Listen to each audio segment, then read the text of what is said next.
Why do we require a user microservice? So let's discuss first of all a simple use case. Suppose there is a client which make a call to service S1, and the further service S1 calls to service S2, which is interacting with the database, right? So we do have very simple application where a user can call to service 1 and service 1 call further to service 2. Uh, in order to manage the load, the number of requests in case if we have the high number of requests, we have the replicas of the service 2. As you can see here, S2, we have 3 number replica of the same service, right? So in order to manage the load, sometimes we need to have the right.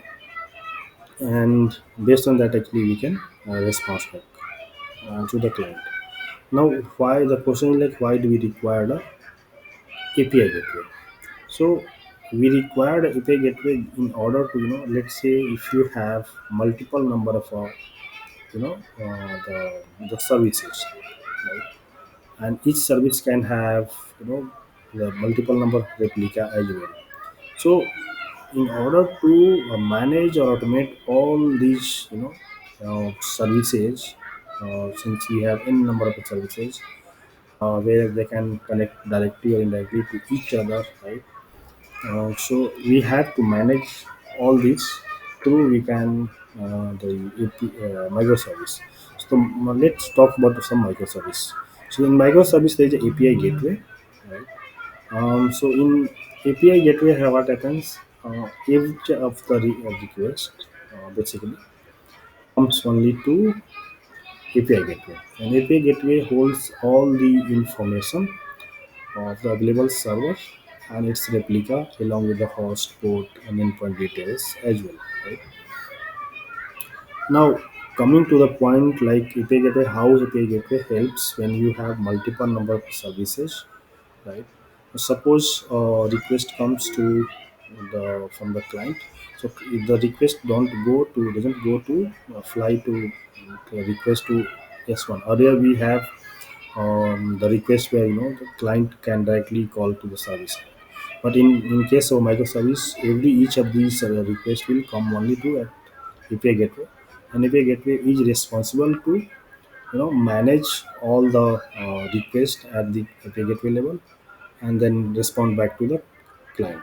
So the moment we receive the request from the client, first of all it checks the API gateway checks whether the particular service is available or not. So it goes and check in the service service and related details as well.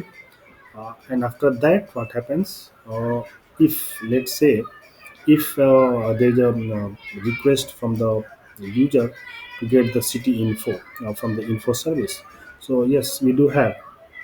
But what happens when a user request such a endpoint service which doesn't available in the service S1? So in that case, for example, if user make a request for the country info, since country info is not available in our like service one, right? So we, in case of inavailability of API gateway, the this particular request directly goes to service and explore all the details and come back with no data found or no method found, right? But here, in case of API gateway, it doesn't fly this particular request to the to the service directly.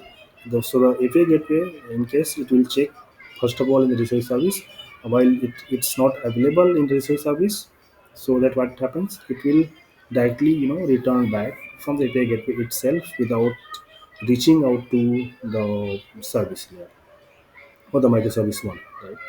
This is the first benefit of the having the microservice. Like it doesn't get involved your service without any reason.